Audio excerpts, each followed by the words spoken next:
tayo ay may gulay ng gabi. Tendero muna tayo muna, tsaka cook.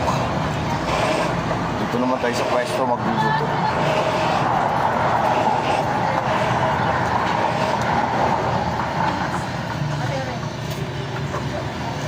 Sa amin sa probinsya, hindi ito hinahaga sa Pinay.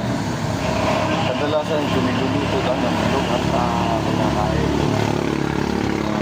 Sa La Union, kinakain ito.